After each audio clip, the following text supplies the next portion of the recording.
Oke, Assalamualaikum warahmatullahi wabarakatuh. Selamat sore, Sobat Pasar Modal Syariah. Gimana kabarnya? Semoga semuanya dalam keadaan baik-baik saja ya, sehat walafiat. Oke, kembali lagi bersama saya Sofyan Abdul Aziz. Saya pada kali ini akan eh, berdiskusi dengan salah satu narasumber yang kali ini kita ada tema baru yaitu Nastar, ngabuburit seru dengan talk show investasi Ramadan. Nah, untuk sesi kali ini adalah sesi pembuka eh, yang pertama dan kedepannya ada sekitar 6 IG Live yang akan membahas seputar investasi dan tentunya Ramadan. Nah, oke, sebelum lebih lanjut lagi, apakah suara saya sudah cukup jelas di teman-teman?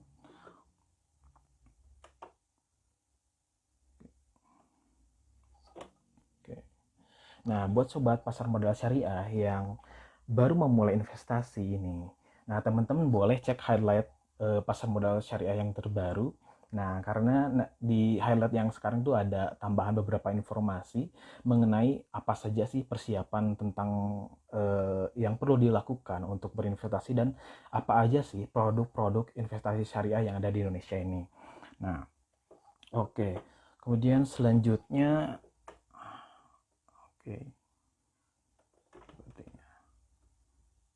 Oke, nah, oke teman-teman gimana? Suaranya udah oke ya? Oke. Oke, pada sesi kali ini kita akan membahas tentang apakah investasi saham syariah itu halal. Nah, ini menarik nih karena teman-teman kalau misalnya ada yang baru dengar investasi saham itu halal nggak sih? Nah, pastinya ada sebuah keraguan. Kemudian, oh ada kok saham syariah. Nah, kadang ketika udah jelasin bahwa, oh ini loh ada produk yang namanya saham syariah. Wah, apakah benar saham syariah itu halal? Nah, kita akan membahasnya bersama Mas Akram Muhammad. Beliau adalah founder dari Kayfan Islamic Finance. Atau teman-teman bisa melihat dari Instagramnya @kayfanid. Nah, ini, oke. Nah, sekarang saya akan mengundang narasumber kita.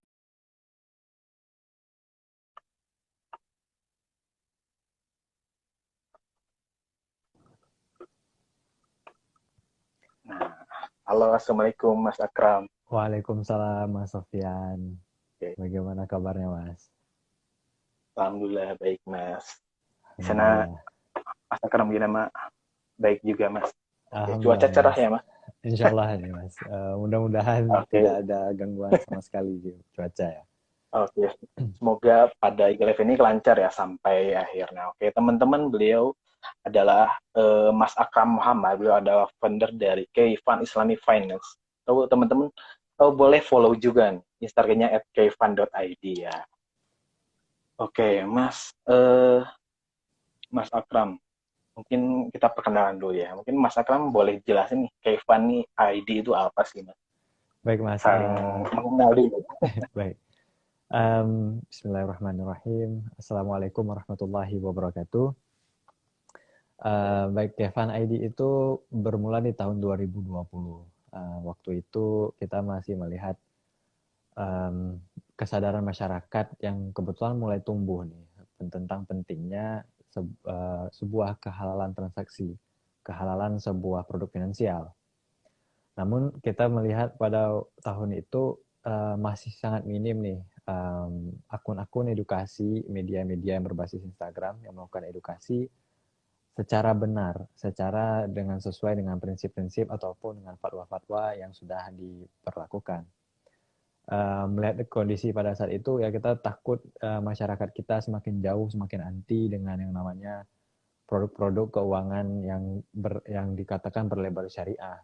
Padahal sebenarnya produk keuangan syariah itu sudah dijalankan dengan prinsip-prinsip syariah. Oleh karena itulah kemudian kita memutuskan untuk melakukan edukasi. Kita mencoba untuk membedah produk-produk keuangan syariah itu sebenarnya seperti apa sih dan seperti apa mekanismenya. Dan alhamdulillah kita sudah berjalan selama hampir 2 tahun. Oke, alhamdulillah ya Mas, sudah banyak juga followersnya, udah sekitar 25.000 ya, Ya, alhamdulillah. alhamdulillah. Alhamdulillah. Oke, ada kalau Kevin itu ada panggilannya sobat apa gitu, Mas? Kita biasanya manggil teman Kevan, para followers Oh, kita itu teman. kita anggap sebagai teman ya. Jadi buat teman-teman yang ada di sini juga silahkan feel free untuk nge-DM kita, ingin menanyakan sesuatu dan sebagainya. Insya Allah akan kita jawab satu persatu. Dan juga jangan lupa di follow Instagram @kevan.id. Oke. Nah, oke, Mas Akram nih, berhubung kita pada kali ini tentang salah satu, kita akan membahas salah satu produk di pasar modal yaitu saham. Nah, banyak juga di sekitar, bahkan dari sekitar saya, teman-teman pada pada mau nanyain bahwa saham itu gimana sih mekanismenya, terus investasi saham itu apakah halal atau enggak. Nah, sekarang kita akan membahas tentang saham syariah. Oke, sepertinya kita langsung mulai aja ya, Mas. Kayaknya eh, kita mulai dari lebih apa ya, mengenal lebih awal lagi. Kalau saham syariah itu apa sih, Mas? Baik Mas, Dan gimana sih mekanisme investasinya? ya, karena sebelumnya judulnya itu apakah investasi saham itu halal ya, Mas. Sebenarnya itu perkara yang cukup berat Ya, membahas halal dan haram satu hal itu ya. Jadi ya. mudah-mudahan bersama-sama kita pertama sekali membaca doa dulu, Rabbi Yasir wala tu'asir, Rabbi tamim bil khair. Semoga kita diberikan kemudahan ya Mas dalam membahas ini. Baik, mungkin pertama sekali itu ketika kita berbicara saham, saham itu apa sih? Apakah sekedar chart ataupun gambar yang naik turun warnanya merah hijau. Saham itu sebenarnya adalah kepemilikan, kepemilikan akan sebuah perusahaan. Dan kepemilikan perusahaan ini bisa kita beli pada perusahaan-perusahaan yang sudah dalam istilahnya itu go public atau menawarkan sahamnya itu kepada publik, menjual sahamnya itu kepada publik. Di mana sih kita bisa membeli saham-saham ini, kepemilikan perusahaan tadi, di tempat yang namanya itu bursa efek. Dan itu sesuatu yang legal, sesuatu yang sudah diatur oleh pemerintah Republik Indonesia. Jadi semua regulasinya itu sudah sangat jelas.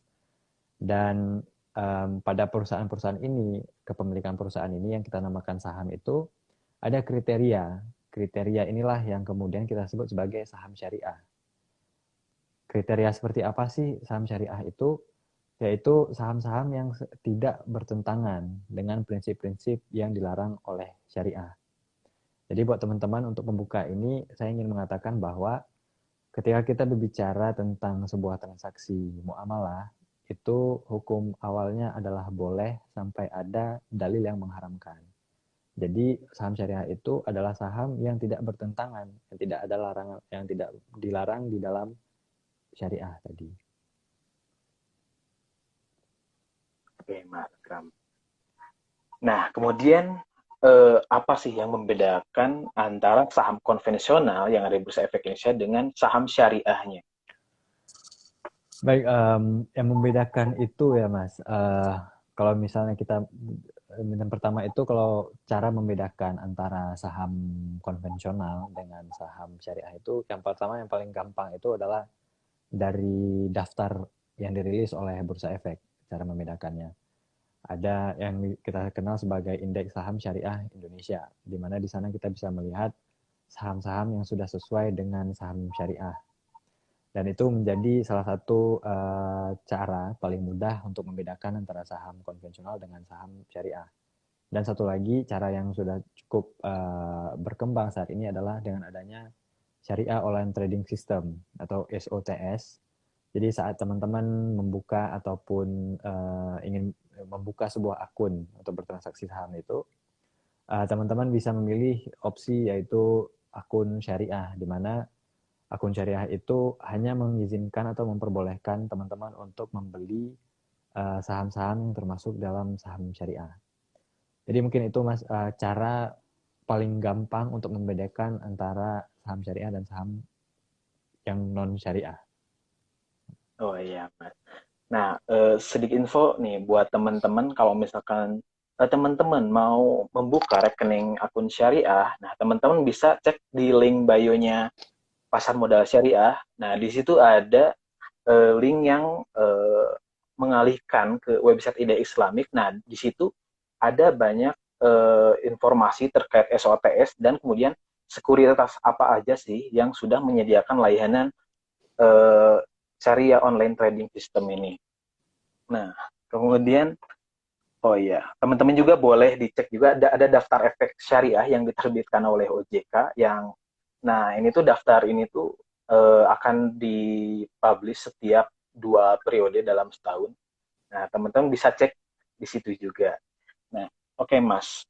Selanjutnya mungkin eh, gimana sih sebuah saham itu diseleksi kemudian bisa dikatakan sesuai syariah. Ini prosesnya kayak gimana sih?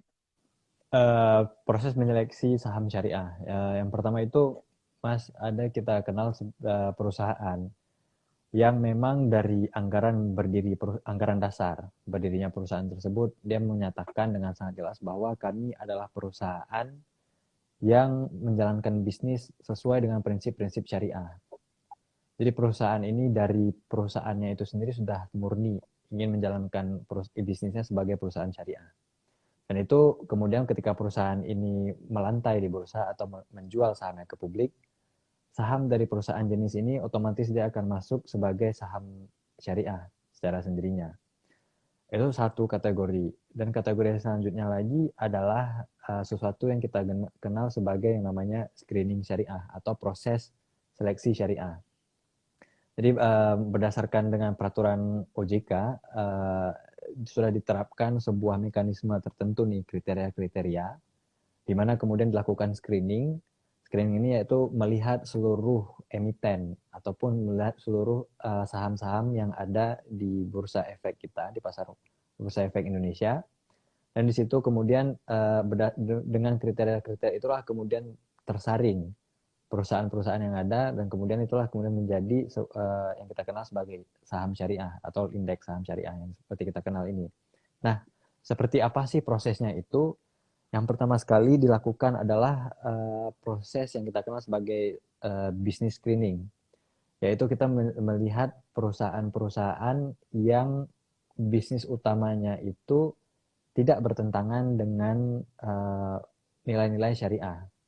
Jadi bukan perusahaan yang menjual minuman keras, bukan perusahaan yang menjual judi, ataupun perusahaan kasino, atau perusahaan yang menjual alat-alat gaming untuk judi dan lain sebagainya. Dan juga bukan perusahaan rokok dan perusahaan kalau di luar negeri nih Mas, bukan perusahaan yang menjual senjata. Nah, jadi itu Oh iya. salah satu nilai syariah ya, menolak rokok karena dia membahayakan bagi kesehatan dan menolak perusahaan senjata karena senjata bisa disalahgunakan untuk perang untuk membunuh manusia gitu. Dan itu proses pertama. Dan yang proses yang kedua adalah dilihat nih rasio hutang.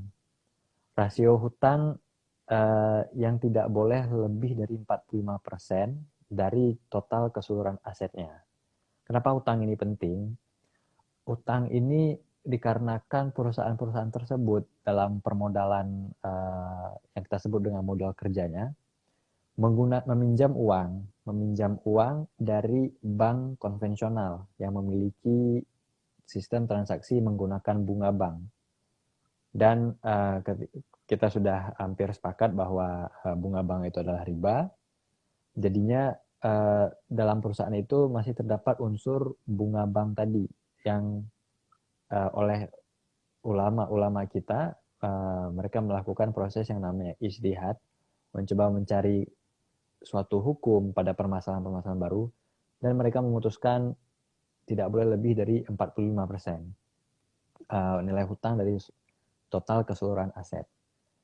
Dan yang terakhir itu adalah jumlah pendapatan. Jumlah pendapatan non halal, yaitu pendapatan yang berasal dari bunga bank tadi. Jadi misalnya perusahaan ini menyimpan uangnya di bank konvensional, yang kemudian uang itu didepositokan, kemudian uang itu berbunga, dan itu kemudian menjadi pendapatan si perusahaan itu. Dan pendapatan berbunga inilah yang kemudian dilihat di screening, ini tidak boleh lebih dari 10% pada total pendapatan keseluruhan si perusahaan. Dan saya paham banget ini Mas Sofian, kenapa 45%, kenapa 10% ini sering menjadi polemik di masyarakat, Nah, ini di pasti para teman-teman sering semua jadi nih. pertanyaan. Nah, ini juga ada pertanyaan nih Mas dari ini apa? Rama underscore besar. Bagaimana hukum tentang pendapatan halal dan haram suatu emiten yang tercampur walaupun kurang dari 10% katanya. Baik Mas, Karena ini emang ya. ya, ya oke Mas lanjut. Ini memang sesuatu yang sangat sulit ya Mas. Kita mencoba menjelaskan ini, kita bahkan ada sesi live tersendiri ya Mas. Satu live itu hanya membahas rasio utang tadi, rasio 45% dan 10% tadi. Oh, Jadi ini pembahasan cukup panjang, tapi singkatnya seperti ini Mas. Kita sudah pernah mencoba untuk melakukan riset, apakah fenomena ini hanya terjadi di Indonesia saja? Ternyata tidak. Di seluruh dunia terjadi. Katakanlah mau itu di Arab Saudi, di Mesir, di Uni Emirat Arab, Qatar, dan lain sebagainya. Itu tetap ketika kita melihat screening sahamnya itu tetap juga mempunyai rasio utang tadi. Meskipun jumlah rasionya itu berbeda dengan kita. Mereka di sana ada yang 30%, ada yang 33%, dan kita 45%. Kenapa sih bisa seperti ini? Salah satunya adalah ya kita harus kembali ya Mas, bahwa boleh sebagian ulama-ulama itu mengatakan ini adalah sebuah musibah yang kita rasakan bersama, bahwa bank Islam itu atau bank yang mencoba untuk tidak menggunakan transaksi riba itu muncul sedikit terlambat dibandingkan dengan bank konvensional yang menjadi temannya. Seandainya nih Mas, seandainya bank syariah itu sudah cukup besar, sudah lebih besar daripada ukurannya sekarang ini.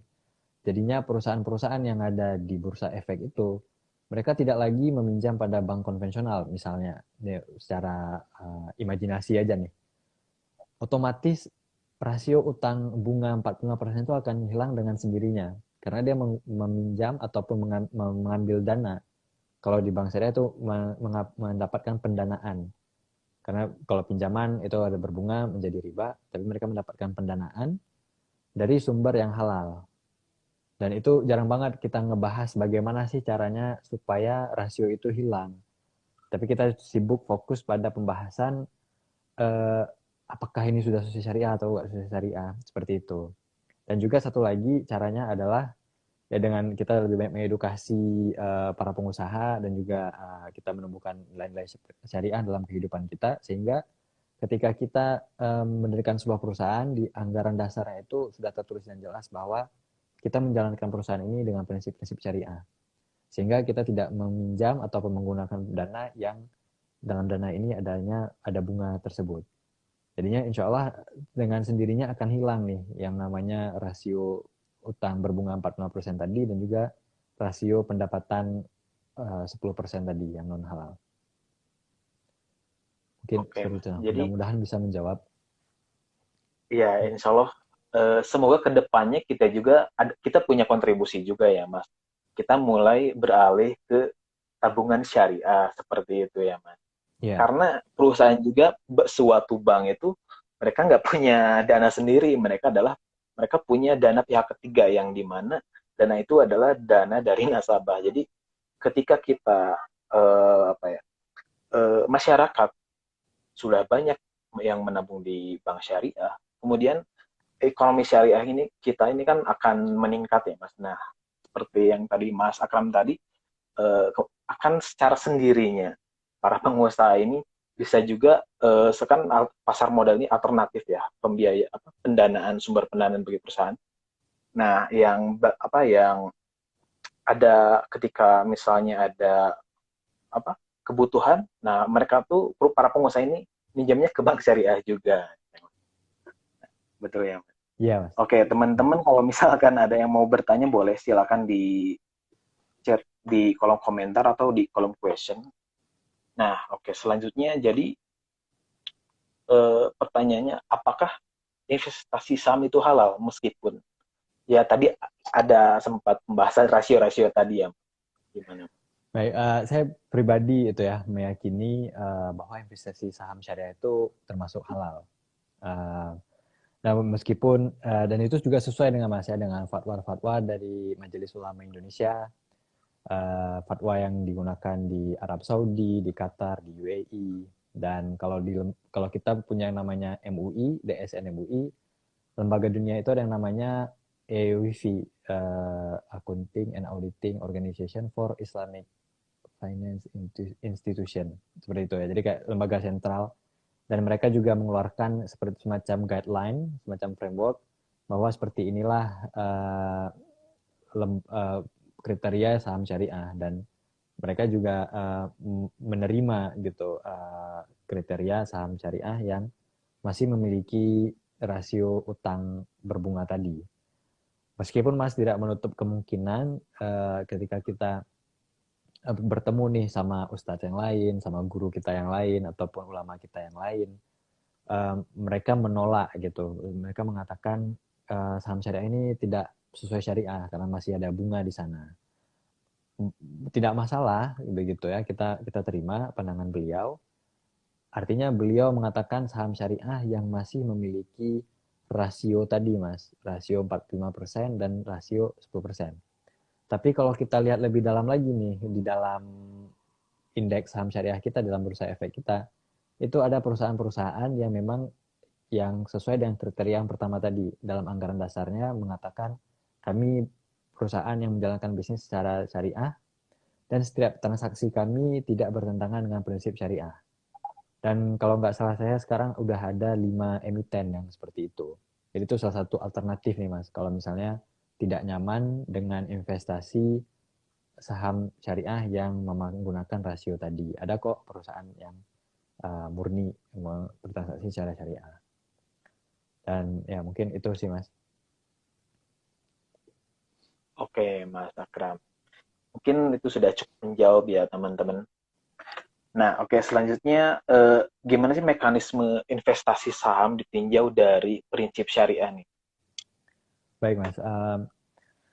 Yang pertama sekali ya, kita sebagai investor, ketika kita membeli saham di bursa efek itu, kita melakukan transaksi jual beli. Yang namanya itu buy ya, bahasa fisiknya itu buy adalah jual beli, buy al musawamah, di mana kita melakukan tawar menawar dulu nih. Kayak buat teman-teman yang ngelihat ada antrian bid, itu kan antrian orang yang ingin membeli saham di harga segini. Dan teman-teman ngelihat antrian ask, di sana adalah antrian orang-orang yang ingin menjual dengan harga ya seperti ini, seperti ini, seperti ini. Dan ketika tadi orderan itu match, dari situ terjadi yang namanya transaksi jual beli tadi. Nah, antrian-antrian inilah seperti tawar menawar. Saya mau beli di harga segini, yang menjual bilang oh enggak, saya mau jual di harga segini. Ketika terjadi kecocokan, itulah terjadi transaksi jual beli. Jadi seperti jual beli biasa nih teman-teman di bursa efek itu. Namanya aja pasar modal ya Mas, sebuah pasar. Udah. Oke. Iya, Mas. Nih, mungkin ke pertanyaan selanjutnya ini terkait trading nih mungkin ya. Karena mungkin ketika orang mungkin awam ya misalnya, ini lagi apa? Lagi trading gitu kan. Nah, trading itu apa sih? Nah, karena kan kalau misalnya orang awam melihat, wah trading ini yang chart gini-gini gitu. Oh, trading itu judi. Nah, itu sebenarnya trading itu apa sih, Mas? Baik, so, Yang benar. izin minum dulu ya Mas ya. Oke, silakan.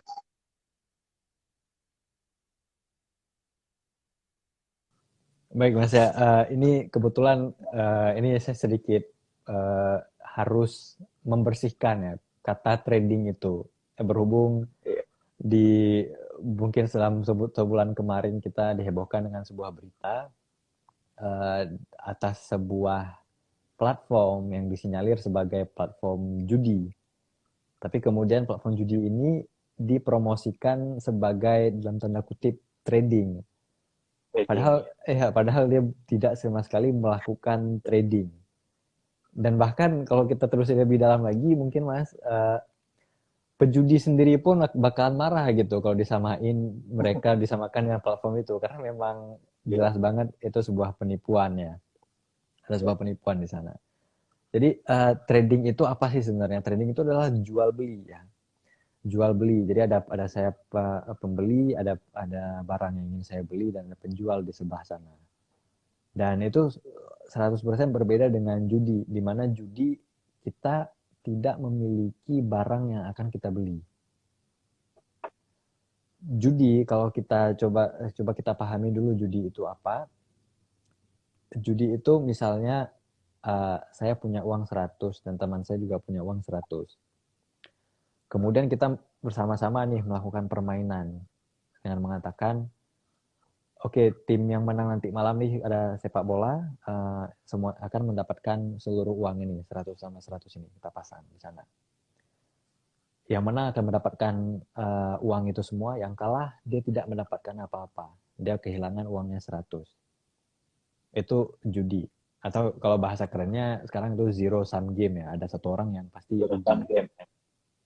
Tapi kalau ketika melakukan trading, walaupun saya dan teman saya melakukan trading saham dalam waktu yang cepat nih, dalam waktu yang harian, saya mengeluarkan uang. Dan teman saya mendapatkan uang saya, dan saya mendapatkan saham yang dia miliki. Ada barang yang berputar di sana, ada uang, ada barang yang berputar di sana. Jadi itu yang membedakan antara trading dan judi. Dan yang platform yang kemarin sempat viral itu di sosial media itu mereka melakukan tebak-tebakan harga ya. Harganya naik, benar, uangnya nambah, kalau salah uangnya rugi. Nah, seperti itu, tidak ada yang dibeli sama sekali, hanya menebak harga. Jadi buat teman-teman juga jangan sampai ada misalnya melihat orang gitu ya, di layar laptopnya ada chart yang merah hijau, jangan sampai langsung ini lagi judi nih. Enggak, itu bukan judi. Itu bukan judi. Jadi Ya, itu Mas. sih. Emang sekarang lagi banyak fenomena, sebenarnya instrumen investasi semakin kesini itu semakin banyak ya. Apalagi banyak produk-produk derivatif. Contohnya ya yang lagi rame sekarang binary option gitu kan. Yang sebenarnya binary option ini adalah istilahnya over the counter gitu. Jadi nggak ada serah terima barangnya gitu. Itu hanya mengambil data dari sebuah misalnya pasar modal atau forex. Nah, mereka cuma mendebak ini harganya naik atau turun gitu kan. Nah, itu mekanismenya karena nggak ada serah terima, mereka mempertaruhkan harga saham ini akan naik. Nah, ketika mereka mencet naik, ternyata salah. Oh, itu kan ya ternyata salah. Kemudian mereka loss aja. Nah, itu mungkin menggunakan judi.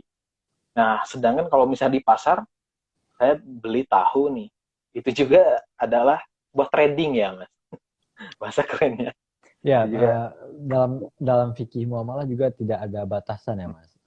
Ketika saya membeli suatu barang, harus berapa lama sih saya memegang barang itu baru kemudian boleh saya jual. Selama barang itu benar-benar sudah saya miliki. Baik itu kepemilikan secara hukum ataupun secara hakiki. Dimana kalau secara hakiki itu benar-benar saya pegang, tapi kalau secara hukum benar-benar sudah saya miliki secara hukum, walaupun barangnya belum saya serah terima. Seperti itu. Nah itu day trading. Kalau iya. tadi judi itu ya tadi seperti tadi lah, ada satu yang untung pasti ada satu yang rugi. Dan bahkan ini ya banyak orang mengatakan ketika mereka melakukan trading, walaupun trading itu trading per jam nih, ketika misalnya analisisnya salah, mereka mengatakan, wah aku rugi trading gitu. Padahal dia tidak sedang rugi kalau dia tidak menjual sahamnya itu. Saya udah habis beli, dia kira, oh saya rugi nih. Enggak, kalau kamu enggak menjual saham itu, kamu enggak sedang rugi. Hanya saja mungkin merah nih, karena harganya tadi turun. Misalnya harga saham itu turun ya setelah kita coba trading dalam waktu 1 jam. Salah membaca analisis ternyata.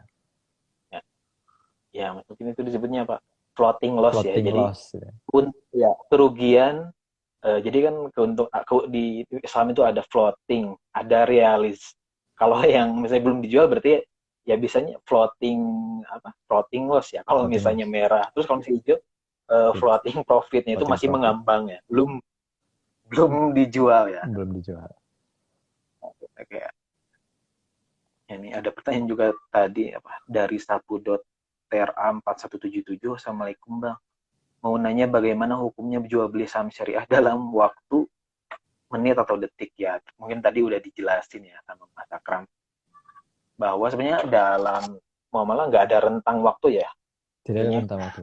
oh ya, sekarang Tapi beli terus sekarang dijual. ya, mungkin ada sedikit ingin saya tambahkan ya Mas, supaya kita juga fair gitu ya, kita melihat pandangan itu selalu dari dua sisi. Itu menjadi ciri khas kita di Kevan ya Mas. Ada juga saya berbicara dari ulama-ulama. Kenapa saya menggunakan kata ulama? Karena saham ataupun bursa efek ini kan adalah suatu fenomena modern ya, yang tidak ada dijelaskan secara teks di dalam Al-Quran maupun dalam hadis. Jadi kita membutuhkan ulama yang memahami, mempunyai ilmu yang mumpuni, untuk kemudian menjelaskan kepada kita. Nah, ada ulama-ulama juga yang mereka kurang nyaman ketika memperbolehkan memperbolehkan trading yang kita kenal sebagai high speed trading ya Mas, dalam hitungan waktu per detik, per menit. Itu kalau nonton-nonton film-film dari Wall Street itu biasanya kan kelihatan banget tuh, langsung Ya, gitu ya, langsung di list gitu kan ya. semua hasil tradingnya. Ada para ulama-ulama yang tidak nyaman gitu memperbolehkan hal tersebut, dikarenakan ya mereka melihatnya itu terlalu berspekulasi. Spekulasi itu dalam bahasa fikihnya disebut dengan maisir, mendekati ke arah sana nih. Kita terlalu berspekulasi terlalu tinggi. Dan itu sih Mas, mungkin pandangan satunya. Dan kenapa ini tidak diperbolehkan? Kita harus paham nih Mas, kenapa sesuatu diharamkan, kenapa sesuatu dihalalkan. Transaksi seperti itu mungkin tidak diperbolehkan karena ulama-ulama ini ingin kita melindungi harta kita. Ingin agar harta kita itu tidak terlindungi. Ingin supaya harta kita itu tidak langsung habis dalam waktu menit dikarenakan kita salah melakukan posisi trading. Seperti itu dalam posisi perdagangan. Ya itu adalah salah satu tujuan diadakan satu tujuan syariah ya Mas, yaitu melindungi harta yang kita kenal dengan maqasid syariah. Oke, ya, Mas, sebenarnya transaksi high speed trading ini sebaiknya dihindari ya, karena fluktuasi, apalagi ada beberapa tipe saham yang naiknya tuh volatilitasnya tuh kencang banget gitu kan. Nah, terus ada prinsip kalau di apa ya di trading tuh lebih baik menjaga modal daripada mendapat kerugian. Nah, istilahnya itu teman-teman. Jadi kita niatin aja investasi saham ini sebagai apa ya untuk nggak cuma untung-untung saat ini gitu kan. Jadi untuk keuntungan di masa depan. Oke, nah kebetulan di bursa efek Indonesia juga ada limit ya. Kalau di luar negeri kan unlimited gitu. Sehari bisa minus 100%, kalau di sini kan tidak ada juga upaya dari regulator untuk menghindari kerugian kepada investornya. Kemudian ada lagi kita akan berbicara tentang settlement T+2. Oh, Nah, ini gimana nih Mas? Kan ketika kita beli saham, sebenarnya dalam transaksi saham itu ada proses settlement. Nah, settlement ini ketika beli saham, sebenarnya eh, sahamnya akan didapat ketika T+2 itu, atau 2 hari kemudian. Nah, ini dari pandangan syariah nih gimana? baik, mungkin ini ya Mas ya, biasanya itu yang sering ditanyakan, eh, saya membeli suatu saham hari ini, tapi 2 hari kemudian settlement itu baru terjadi dan baru kemudian itu menjadi milik saya, dalam artian ya disettle lah gitu ya. Eh, keluar sedangkan saya ingin menjual saham itu esok hari. Setelah saya beli hari ini, saya ingin menjual esok hari. Apakah boleh gitu ya saya menjual itu di hari selanjutnya? Padahal settlement tadi atau perpindahan kepemilikan tadi secara real tadi baru terjadi di 2 hari kemudian. Nah, teman-teman semua, uh, ini kita berbicara tentang konsep kepemilikan. Ketika saya mentransaksikan saham tadi dan ketika order yang saya sudah match tadi, harga penawaran saya dengan harga penjualan tadi juga sudah setuju, saham itu sudah terhitung milik saya secara hukum. Jadi secara hukum saham itu sudah sah milik saya. Ketika kemudian besok hari saya jual, itu sudah diperbolehkan untuk dijual. Kenapa seperti itu? Karena salah satu yang sering kita dipertanyakan itu apakah ini termasuk dengan yang namanya buy al mafdum atau jual beli kosong. Apakah ini termasuk dengan jual beli kosong? Pertama sekali kita harus paham dulu jual beli kosong itu seperti apa. Jual beli kosong ini kalau dulu di masa Rasulullah SAW ada sebuah transaksi di kota Madinah itu di mana mereka menjual panen, tapi hasil panen tahun depan mereka jual tahun ini. Barangnya belum ada hasil panennya seperti apa, apakah bakalan sukses panennya atau apakah nanti harganya seperti apa, mereka nggak mau tahu. Mereka menjualnya tahun ini, mereka menerima uangnya di tahun ini juga. Dan ini adalah contoh transaksi yang tidak diperbolehkan. Ada juga transaksi yang cukup aneh di masa Rasulullah, di mana ketika ada satu unta yang sedang hamil, janin unta tersebut itu yang dijual oleh si pemilik unta bukan unta yang sedang hamil, bukan pula juga janin si unta tersebut, tapi anak dari janin itu. Janinnya aja belum lahir nih. Yang dari 9 bulan kandungan itu belum lahir, tapi sudah dijual nih anak dari si janin itu. Dan itu menciptakan yang namanya garar, ketidakjelasan yang sangat besar. Di mana kita belum tahu apakah janin nanti bakalan lahir dengan sehat atau kalau dia bakalan meninggal ketika dalam proses kelahiran, ataupun mungkin apakah janin itu kemudian bisa tumbuh menjadi unta yang dewasa, atau apakah untanya bisa punya anak atau tidak. Jadi besar sekali ketidakjelasan yang ada. Dan itu adalah jual beli kosong yang dilarang dalam syariah. Tapi kalau tadi transaksi T+2 sebelum di settlement, ketika T+2 tadi, ketika saya membeli hari ini, kemudian saya menjual di besok hari, kita bisa melihat ujung dari saham itu. Saham itu saya beli hari ini di harga 50 perak, kemudian Mas Sofyan membelinya di harga 55 perak dari saya. Gitu. Ketika telah terjadi settlement, saham itu terhitung milik saya, kemudian berpindah kepada Mas Sofyan. Bahwasannya saya benar-benar memiliki saham tersebut, dan kemudian saya menjual saham itu kepada Mas Sofyan. Kalaupun saya tidak memiliki saham itu, maka saham itu nggak bakalan nyampe nih ke Mas Sofyan, karena saya melakukan jual beli kosong. Saya melakukan jual beli barang yang sedang saya tidak punya. Dan itu jual beli yang dilarang. Tapi ketika tadi transaksi seperti yang sudah saya jelaskan dalam bursa saham tadi, meskipun itu transaksi esok harinya sebelum settlement, tapi saya benar-benar sudah memiliki saham tersebut secara hukum. Yang ini disebut dengan qabd hukmi, kepemilikan secara hukum. Seperti itu, Mas. Ya, sebenarnya ada perbedaan ya tentang short selling dan tadi high speed trading. Sebenarnya banyak teman-teman juga yang mikir short selling, dari bahasa aja short selling, oh berarti ini jual cepat. Sebenarnya beda ya, Mas. Jadi tidak ini adalah sebuah transaksi kosong di mana kita ketika menjual efek tapi efeknya nggak ada gitu. Untuk transaksi ini di Bursa Efek Indonesia, alhamdulillah setelah pandemi itu nggak ada. Nggak tahu ya, kalau sekarang saya belum update lagi apakah ini diperbolehkan atau nggak.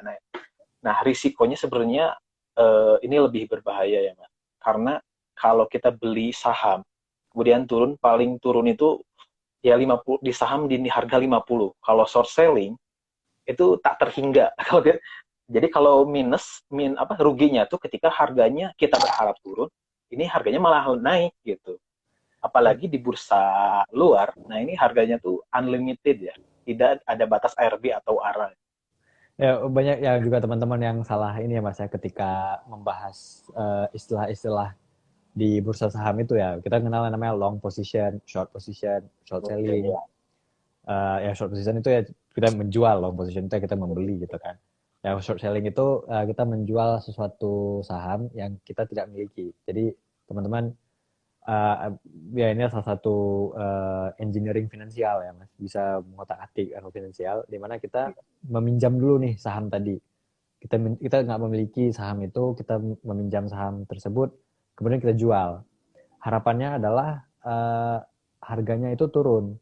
Jadi saya menjual hari ini di harga 100 perak, besok harganya turun, saya membeli di harga 80, ketika harganya turun 80, saya beli saham itu, kemudian saya bayar saham yang sudah saya pinjam tadi. Jadi saya mengantongi keuntungan 20 perak misalnya. Ya seperti yang Mas Sofyan tadi jelaskan ya, justru saya akan rugi nih kalau harga sahamnya naik. Kalau tadi saya udah jual di 100 perak, saya belum mau bisa mengembalikan saham itu, tapi sahamnya udah naik sekitar 150, 200 udah naik dari 100% ya. Dan di Indonesia alhamdulillah ada yang namanya ARA dan ARB ya Mas. Ada batas atas, ada batas bawah gitu ya. Saya juga kurang tahu sih sebelum update juga apa sekarang udah dibolehkan lagi ya transaksi short selling itu. Oke, ya. Oke. Selanjutnya, oke. Ada beberapa pertanyaan dari teman-teman juga. Nah, kalau dari tadi ya, short selling nanti kita akan cek dulu lagi ya Mas, apakah sekarang diperbolehkan apa enggak. Nah, kemudian terkait fatwa jual beli saham, ada apa saja nih Mas?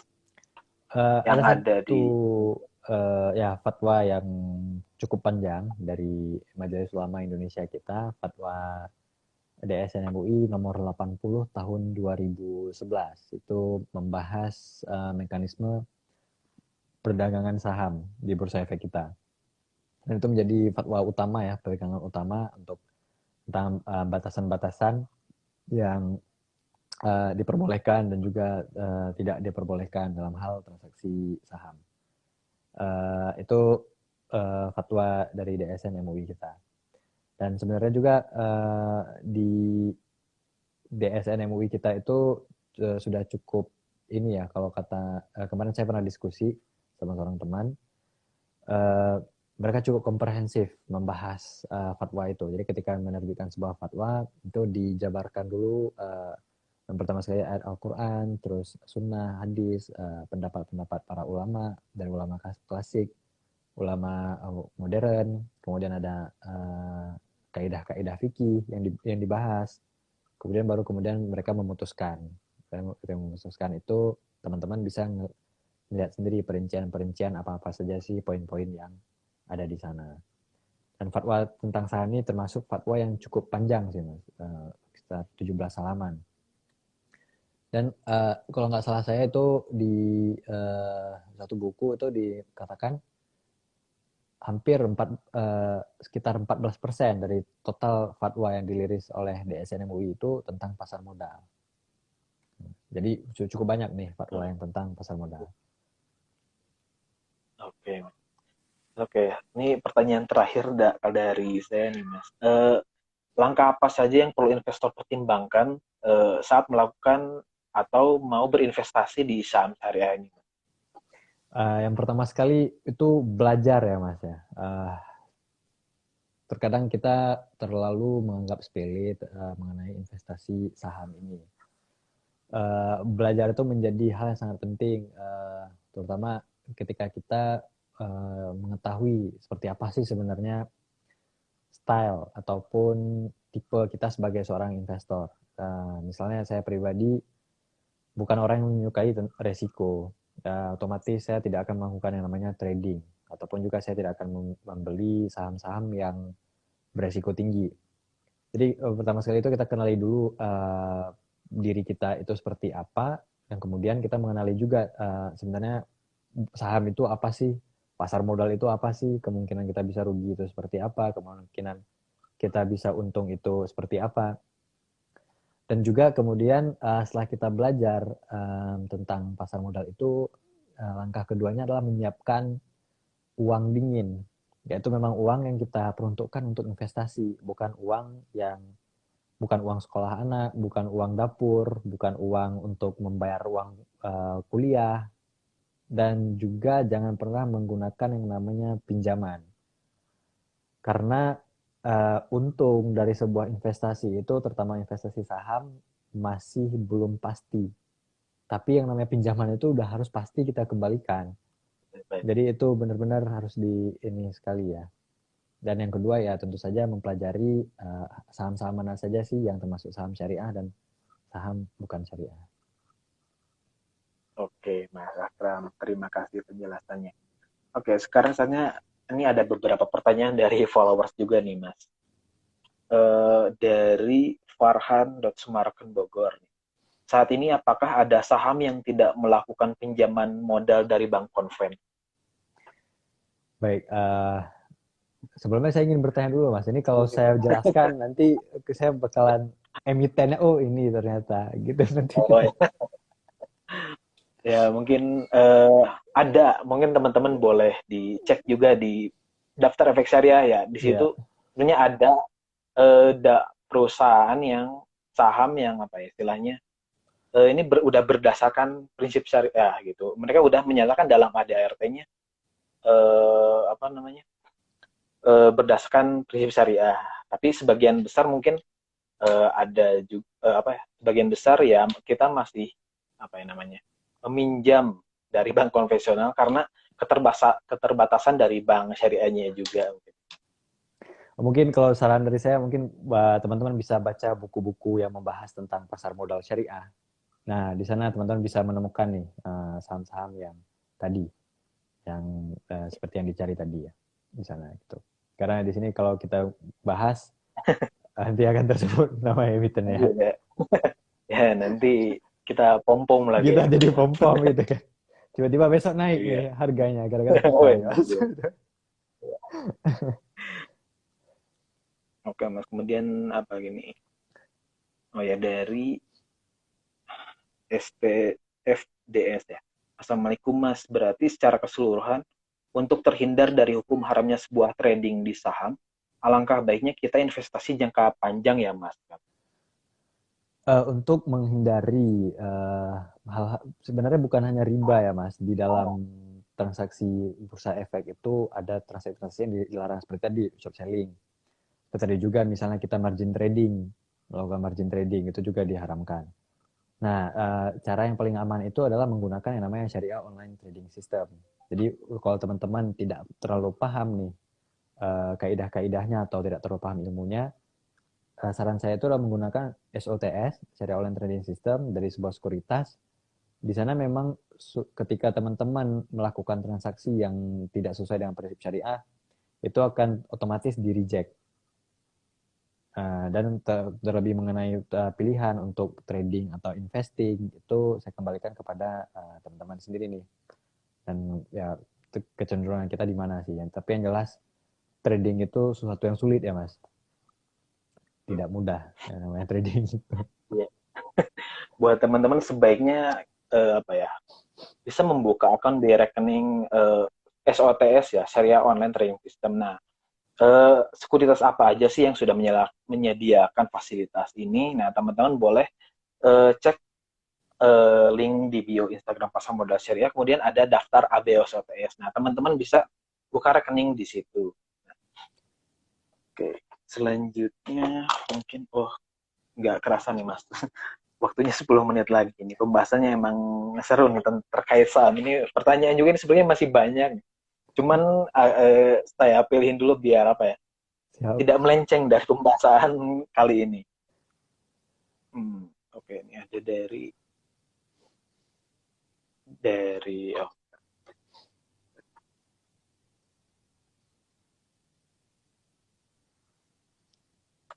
oh ya,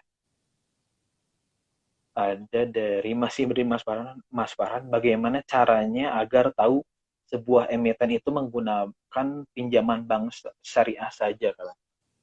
Wah, sepertinya ini kita perlu bedah laporan keuangan, ini bakal panjang ya. Tapi mungkin ya agak cukup sulit gitu ya Mas. Karena kita juga nggak tahu di bank mana sih mereka mengambil hutang tadi ya. Ya memang saran saya tuh yang paling gampang adalah ya kita melihat dari indeks saham syariah tadi yang kemudian diupdate berkala secara 6 bulan. Nanti bakal ada saham-saham yang ketika sudah tidak lagi sesuai dengan kaidah syariah, sesuai dengan prinsip syariah, akan terlempar dari indeks tersebut. Selain ISSI, mungkin ISSI terkepanjangan, ada juga indeks namanya JII, Jakarta Islamic Index. Di sana teman-teman bisa ngelihat itu. Iya, Dan Mas. juga, dan Mungkin juga sebenarnya juga Mas mungkin bisa saya tambahkan, di emiten-emiten itu sendiri kan juga sudah ada sebenarnya yang menggunakan label syariah gitu kan. Ya, salah satunya itu juga salah satu proses screening secara kasat mata gitu ya. Jadi mungkin itu saya ya, jadikan. ya sebenarnya tugas membedah laporan keuangan ini sebenarnya tugas OJK ya. Ya, Mas ya. Nah, itu OJK ini akan meng-screening setiap 6 bulan sekali. Nah, berarti sekarang tuh akan ada periode 1 2022 sekitar bulan akhir Juni ya di biasanya. Jadi buat sobat pasar modal syariah semuanya kalau misalnya aduh bingung nih, pengen membedah sendiri gitu kan. Wah, kayaknya ini agak-agak ribet juga. Jadi teman-teman Bursa Efek Indonesia udah memudahkan teman-teman. Ada yang namanya indeks. Nah, indeks ini ada sekarang udah ada 4 indeks, indeks ICI ya. ICI ada JI 70, kemudian JII dan IDX MES BUMN. Nah, teman-teman bisa pilih di antara saham di antara indeks itu aja. Nah, kebetulan waduh waktunya udah cukup nih, Mas, sepertinya. Kita sebentar lagi akan berakhir. Oke, mungkin closing statement nih dari Mas Akram terkait pembahasan kali ini. Baik Mas, closing statement dari saya. Sebenarnya saya ingin mengucapkan terima kasih buat pasar modal syariah ya sudah nge-reach out kita. Kebetulan posisi kita bukan di Jakarta ya Mas, kita jauh di Oh ujung iya, barat sana di Indonesia. oh Jadi terima iya, kasih iya. sekali Mas sudah menghubungi kita. Dan kita sangat senang sharing ataupun berbicara tentang ekonomi syariah ini. Karena ekonomi syariah ini bagi kita di Kevan itu adalah sebuah syiar ya Mas. Mungkin tidak bisa mungkin kita terlalu tinggi ketika kita mengatakan itu sebagai sebuah dakwah, tapi setidaknya kita ingin sedikit berkontribusi nih untuk memajukan sesuatu ekonomi yang memiliki nilai-nilai yang humanis, memiliki nilai-nilai yang begitu peduli terhadap sesama manusia, dan itu adalah ekonomi syariah tadi. Dan kami percaya jalan ini memang masih begitu panjang ya Mas, jalan untuk kita bisa sesuai dengan cita-cita ekonomi syariah itu. Dan apa yang sudah dicapai saat ini, misalnya seperti bank syariah, pasar modal syariah, seperti tadi kita sudah membedah di pasar modal syariah itu, kita masih melihat rasio-rasio hutang yang ada bunga di sana. Rasio hutang ini bukan ketika kita melihat hal-hal yang ada kekurangan di sana sini, bukan berarti kemudian harus kita tinggalkan. Jadi ada sebuah kaidah fikih yang mengatakan ketika sesuatu itu tidak bisa mencapai satu tujuannya 100%, maka jangan pula kamu tinggalkan sesuatu itu 100 sepenuhnya. Jadi ketika ini baru sampai 50%, 45%, 60%, disitulah tugas kita untuk kemudian memajukannya lagi nih, kemudian ikut berkontribusi di dalamnya. Dan kontribusi inilah yang kita harapkan yang insya Allah dibalas atau diganjar pahala oleh Allah Subhanahu Wa Taala. Karena pada hakikatnya ekonomi syariah ataupun bank syariah ataupun pasar modal syariah ini adalah karya ulama-ulama kita yang memiliki ilmu begitu tinggi yang kita cintai. Jadi kalau bukan kita yang memajukan ekonomi syariah ini, yang memajukan keuangan syariah ini, ya siapa lagi? Kan kita nggak mungkin nih mengharapkan orang lain yang justru memajukannya. Jadi mungkin itu closing statement dari saya ya. Jangan pernah kita mencibir keuangan syariah yang ada sekarang ini, karena itu juga merupakan karya dari para ulama kita. Mungkin itu Mas Sofyan, terima kasih. Oke, terima kasih Mas Akram. Sejam sekarang udah nggak kerasa sejam kita sharingnya terkait Alhamdulillah. investasi saham ini. Nah, alhamdulillah. Semoga teman-teman mendapat insight baru dan menambah keyakinan terkait investasi saham syariah ini. Ya semoga kedepannya ekonomi syariah kita khususnya di Indonesia semakin berkembang ya Mas. Ya, amin ya rabbal Oke. alamin. Ya, oke. Nah buat teman-teman minggu depan kita masih ada banyak IG live tentang investasi dan nah minggu depan itu ada spesial Ramadan ya. Selama berarti ada 5 sesi ke depan tuh kita akan membahas tentang investasi dan bulan Ramadan. Nah, Jangan lupa juga nih, boleh di follow juga nih, kayak @kfan.id ya Mas. Nah, nanti teman-teman dapat insight juga terkait ini, lebih umum ya Mas, keuangannya. Ya, kita lebih umum Keuangan. tentang ekonomi syariah. Mungkin sedikit saya ingin bicara tentang Kevin Adi itu. Kita melihat ekonomi syariah itu berdasarkan manusia yang melakukan kegiatan ekonomi itu ya, Mas. Jadi kita terus kembali pada prinsip dasar di mana Rasulullah itu mengatakan saya diutus untuk menyempurnakan akhlak. Jadi kita juga kembali ke sana, ingin mencoba mengubah adab dan akhlak untuk kemudian bisa berkontribusi secara positif pada ekonomi. Seperti itu, Mas. Oke, Mas Akram. Oke, sekali lagi terima kasih saya ucapkan. Sebenarnya kita akhiri karena waktunya sebentar lagi sudah habis ya. Oke, buat teman-teman terima kasih yang sudah bersedia menonton IG Live kali ini.